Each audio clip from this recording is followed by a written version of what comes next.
So today is day 5 of the complete Python in 15 days series, and today's topic is data structures in Python. Now we are going to handle the real data like the list, tuple, sets and dictionary. So far your programs worked with one value at a time, but real applications don't work with one name, one mark or one user. They handle hundreds of records. That's why every real program depends on data structures. Today you will learn how Python stores real world data, that is in the form of lists, tuples, sets and dictionary. Part 1 is why data structures exist. Without data structure, we would write the code in this form: m1 equals to 70, m2 is equals to 85, m3 is equals to 90. And with data structure, what we will be doing is we will be writing all these three subject marks in a list. That is, with a single variable we can access all these three marks. That is, we need to write m1 separately, m2 separately and m3 separately. But with the data structures, in this case the list data structure is used, so we can write everything in one single list. This one line replaces unlimited variables. That's the power of the data structures. So our part 2 is list. List is the most used data structure. So how can we create list, access the elements in a list? Let's see. So we can create a list, access elements, modify the elements. So common methods to do so are append. Append is to send some element into the list. Then remove. Remove is to remove the element from the list. Pop is again to remove the element from the list. And len. Len means to get the length of the list. Like there are 5 elements in this list, you can see there are 4 elements. So length of this list is 4. This can be written by using this length. So here you can see print marks at 0. So in case of this list, the indexing concept is used. We have earlier in data types, we have learned about the list, tuple, then dictionary, set, all these, but we were just introduced to them, not learned deeply about them. What are the methods to access them? What are the methods to input some element into that particular data structure like list? By how can we delete some element in that list? We were not seeing about that details. So in this video, we are going to see that. So marks 78, 85, 90, 66. This is a type of list. So here marks at 0 is been said to print. So marks at 0 is 78. In indexing, we know that the indexing starts from 0 and goes on. And from the backward, it starts from -1. So print marks at 0, it is 78. Marks dot append 72. 72 will be appended into this list. Marks dot remove 66. 66 from this list will be removed. Marks print. So all this list will be printed in this way. So let's see the program of this. So this is a list: marks 78, 85, 90, 66. This is a defined list. So whenever a list is defined, we know that we use the for loop. And whenever we don't know the number of count of the list, we use the while loop. We have learned in the conditional statement, control statements. So here a list is given: marks 78, 85, 90, 66. There are 4 elements in this list. So print marks at 0. What I will do is I will run this program first. So this is the output of this program. So marks, this list is there. Print marks at 0. So what is at 0? At 0, 78 is present. So 78 output is given. Marks append 72. Means 72 is added into this list. So print marks. So now in this list, 72 will be seen as an additional element. So next what we have done is marks that remove 66. From this list, 66 has been removed and then the list is printed. So see over here, in this list, 66 is not present. This list is without 66. Marks dot pop 2. So you can see here, remove. While using the remove function, what we used is the data which is present in the list, that is 66, 90. This is the data present in list. So while removing it, while using the remove function, we use the data, that is remove 66. But while we need to use the pop function, what we use is the index of the data. So marks dot pop at 2. Here also the curly same round bracket is used, not the square bracket. But inside the round bracket, the index is defined. So marks dot pop at 2. So in this list, which is the updated list, this list has been updating continuously. Here append has done, here remove has done. So this is the recent list after the remove. From this list, what we need to do is pop 2. Pop the number at 2. Indexing starts at 0, 1 and 2. So 90 has been popped out from this list and then the list is printed. So in this new list, did you see 90? No, 90 is not present in this list. So pop works like this. Pop takes the index of the list as an input to access the particular element. So delete marks at 0. So this is a function. It is written in a different type, like here marks.pop, marks.remove, marks.append. Dot is used, means first the name of the list to be accessed, then dot, and then the function that is to be applied onto the list was defined earlier. But here in this delete, we use del first, then the name of the list, and then the index at which element we need to access is given as an input into the marks square bracket over here. Whenever we define the index, we use the square brackets, but in case of pop, we use the rounded brackets only. So delete marks at 0. So in this list, what is at 0 number? At 0 number 78 present. So 78 has been deleted and the list has been printed. So 85, 72. This is the new list after deleting marks at 0. So print length of marks. So how many numbers are present in this list? Only 2 numbers are present. So length 2 is been printed, and then print marks. That is the list has been given as it is printed. So let's see a mini project in this list data structure. So marks is equals to square brackets. This is a empty list created. See over here, 2 square brackets are given and nothing is inside of that, and marks is equals to 0. A variable defines that particular empty list, then it is an empty list created. Then after this creating this empty list, what we have is there is a for loop which is having range equals to 5. Means this loop is going to run for 5 times. So inside of this list, m is equals to int input enter marks. Means it is asking the user to enter the marks, and it is asking for 5 times straight in a loop. So then after taking the marks from the user, marks dot append m. Means here marks is the empty list that we created, dot append m. M is the marks, that is the user input taken. So marks dot append m. In this way, the every time this loop runs, each time the user give the marks, and that marks are appended into this list, and this process takes for 5 times, as this range is equals to 5 is defined here. Print all marks, that is marks. This whole list has been printed in this case. Print highest, that is maximum of marks. So max is a keyword used in Python. It is used to take out the maximum number or the largest number in a given list or given tuple. So print highest max of marks. Then print average. How do we calculate the average? We calculate the average by doing the sum of the number of entities and then dividing it by the number of entities. So marks is equals to sum of the marks upon length of the marks. So sum is another function. What this sum do? This sum keyword does the addition of the numbers in this list itself. So Python is having many inbuilt libraries, inside of which this maximum and this sum, these two are there. So max of marks, we get the addition of the whole list elements divided by the length of marks, means the number of elements present in this list. This is already real world logic building. So in this way, the real world projects are built, the real world logic is created. So let's run this program. Here marks is equals to empty list. This is for loop, 5 times taking the input from the user and printing that in different forms. Let's run this program. It is asking to enter the marks. Like I will enter 56 first time, then 85 next time, 78, then 49 and 86. So after entering 5 times the marks, then it is giving all marks is equals to all the 5 marks in a list in a sequential form. Then highest marks, that is this maximum of marks, is working over here and it has been printed. Highest is 86 in this list. Then average is equals to 70.8. How is this average calculated? Average is calculated by like this, sum of marks upon length of marks. So can we also calculate the percentage of this marks, or whether the student has passed or failed? Let's see. We can calculate. This is the average. Average means the percentage only in this case, because there are 5 subjects and it is doing the average, and that is what. Just we need to check that if this function can give the output that the student is pass or fail. Let's do a is equals to, and this formula for calculating the average. Now here we will apply some condition. If a is greater than 35, print pass, else print fail. So let's run this program. So marks, again it is asking, we would just give the earlier inputs only, that is 78, 56, 85, 78, 49, and this runs. So highest is 85 in this case, average mark 69.2, so it is a pass. So in this way we can create a list, we can append the data into the list, we can delete the data from the list, we can pop the data from the list, as in case we have seen over here, and we can access the elements in a list by the indexes also. Now let's move to our next part, that is tuple. Tuple is similar to list, but the only thing is that tuple is a fixed data structure. We cannot change the values inside of it. Tuple is like a list, but it cannot be changed. So here a program for tuple is given. Days inside this tuple is defined inside the curly bracket, inside the rounded brackets. The list is defined inside the square brackets.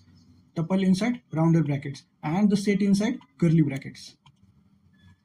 So this days is equals to Monday, Tuesday, Wednesday has been defined inside the rounded brackets, and hence it is a tuple. So print day at 0. In tuple also the indexing is working, means we can access the elements inside the tuple by their indexes. Then if we try to do this, that is the modify the data inside the tuple. So day at 0 is equals to Sunday. So this will give an error. It is used for constant data, more secure, and it is slightly faster than the list. So let's see tuple example. I will just clear this output first, then run this program. So as you can see here, Monday has been printed. This is the same tuple list we have seen just now, and print days at 0. If I do print days at 1, then it will print Tuesday. So it is printing Tuesday. Now if I print here at 3, at 4, so will it work? It is giving an error. What kind of error? Index error, tuple index out of range. So 4 range is not present in this tuple. This is 0, 1, 2. Till 2 only the range of this tuple is present. At the number 4, this tuple is index error. This index is not present in this tuple. And if we try to modify the data, like here, if I uncomment this data, days at 0 is equals to Sunday. Let's run this program. So this is the index error. Let's this index error, we will correct this index error, and let's print this. So see, Wednesday has been printed. Print day at 2, that is Wednesday has been printed. But after that, day at 0 is equals to Sunday. When we update the tuple, it is giving day at 0 is equals to Sunday. Tuple error. Tuple object does not support item assignment. So this is how the tuple works. Inside of a tuple, we cannot change or modify the data. Now the fourth we are having is set. Now the fourth data structure we are having is set. Set only accepts the, means we can enter any kind of value. Now the fourth data structure we are having is the set. Set only prints the unique values inside of it. If we define like this 10, 10, this is multiple times printed inside this set. Now if we print this set, it will ignore this twice printing of data, and it will print only single time. So set prints only unique values. The set stores only unique value has been given over here. So practical use, these are the two programs. We will just run them and see the output. This is how system removes duplicates. There are large systems inside of which the duplicates are being removed, and this data structure is used, set, to remove the duplicates. Let's run this. So nums is a set. Whenever the data is defined inside the curly bracket, get understood that it is a set. It means that it is going to print only and only unique values. Whenever it is a square bracket, then remember that it is a list, and whenever it is the rounded bracket, remember it is a tuple, and we cannot modify the data inside the tuple. So nums defined inside the curly bracket, it is a set. After defining this nums, we are printing it. Inside of this bracket, inside of this set, we have 10 and 10 twice printed. So if we print this nums, then we get 10, 20, 30. The 10 was printed twice, 20 was printed twice, but that twice printing is not seen over here in the output. It prints only the unique values. Ignore the values which are twice printed or double. So values is equals to, here is another set defined. No, it is not a set, it is a list. Values is equals to, these are the values defined inside a list. So we get the list inside of which any kind of data has been stored. So now what we need to do is, we need to just make that data unique. We need to remove the duplicates present in that particular list. How do we do that? So values is a list. So what we do is, unique equals to set of values. Takes these values inside of set.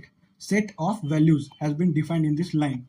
Means convert this list into set by this particular line we have used over here. Set inside of the round brackets, we use the values.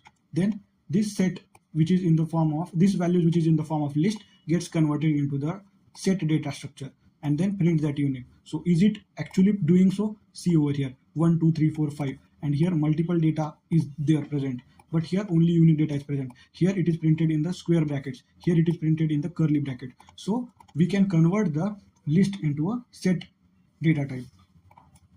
Let's move forward. Now the part 5 is dictionary. It is the most important data structure. So dictionary, key value data can be stored inside a dictionary. No indexing is used in dictionary. Only the key can access the values inside a dictionary. Dictionary stores data in the form of keys and values. It's how databases think. Means you can see the big databases used like cloud and all and servers and all the kind of stuff. In that things, what we do is we use the keys, and then inside of that key the value has been stored. That key is most particularly the address or the IDs which are inbuilt into the system. The system recognizes each file by the particular address or the ID. Let's see this program. Student equals to curly bracket. Let's see. So set also uses this curly bracket, and dictionary also uses this curly bracket. But set is having the data, normal data, separated by commas. But dictionary is having the data in the form of key and values. Like here you can see student is a dictionary defined inside curly bracket. Here name is the key and Rahul is the value. Name colon Rahul, then comma, then another data is taken, age colon 19. Whenever the data is of integer type, there is no need to write this kind of double quote. Whenever it is type of like variable kind of, then only we write the double quotes. So name Rahul, age 19, marks 88. Then we print student names. Means how do we access this data inside a dictionary? So to access the data inside a dictionary, we do this print student, then in this student is the dictionary name. Here student is the dictionary name. Print student, define inside the square brackets what is the key. Key is the name. So print student name. Then after that we can also modify the data in the dictionary. So student marks equals to 92. Earlier the marks were 88. We can modify the data in the dictionary by the use of the key. So student marks equals to 92. In this way data can be modified and print the student. So let's see this in the case of program. Let's run this program. So when we run this program, what we get is same. It is the same program that we just saw. It is a dictionary, student dictionary. Then print student name. So Rahul has been printed. Print student equals to student marks equals to 92. The marks have been modified to 92. Earlier they were 88. And print student. Here you can see the student has been printed dictionary. So name Rahul, age 19 and marks 92. In this way we can modify the data inside a dictionary. So this is another program for the dictionary. It is a Phonebook dictionary. It is an empty dictionary created. Phonebook is equals to two curly brackets. It is empty dictionary created. Now there is a for loop used which runs for 3 times, and it is having name is equals to input enter name, number is equals to input enter number, and Phonebook name equals to number. In this way the name and number are being given as an input to the Phonebook, which is a dictionary. So how do we give the data which is in the key and value form to store inside a dictionary? So in this way we taken the name and we taken the number. We give the dictionary name, that is Phonebook. After that we give the square bracket, and inside that square bracket we define the variable which we want to use as the key. So name is being used as the key, and after that we give equals to number. Number means the data or the value that we want to store for this key name. So this loop runs for 3 times and stores the data inside the Phonebook dictionary. After that it prints Phonebook, and after printing that we can also perform the search operation. Over here you can see, I will just comment it right now. Like we will see this part after doing with the first part. Let's run this program. So it is asking us to enter the name. I will enter A. Enter the number. I will enter 11. Name, another name is B. Then number is 21. Then name is C, and number is 31. So it has entered Phonebook. A equals 11, B equals 21, C equals 31. Here number is taken in the form of string. Int is not defined here. So the data in the form of integer has not been considered. It has been considered in the form of string, and hence the quotes had been single quote, double quote. These are been around this integer type of values. So A 11, then comma, then B 21, then comma, then C 31. In this way we can create a dictionary and take the data and append that data into the dictionary. This is the very useful thing. We need to use this thing when we build the bigger level of programs, create a to-do list or mini projects. Now let's perform another operation, that name is equals to input search name, and this is the input taken from the user to search the name from the dictionary. So how do we search the name inside a dictionary? Firstly we take name. Here name is the key. So we take name as the input from the user, and after that print phonebook dot get name comma not found. This line you need to remember properly. We are printing the value that is having the name inside this dictionary. So how do we print that? We firstly write phonebook, which is the dictionary name dot get, and inside and after get we give curly bracket, we give rounded bracket inside of which name, that is the key which is used to store the value inside of which is been given here, and after that a comma, and then inside a double quote we give not found. Means if the data is been found inside the phone book, we get printed the value of the particular key, and if it is not found, then this comma tells that after this comma whatever is there that is not found will display. Let's run this program. A, then 11, B 21, C 31. Oh shit, something wrong.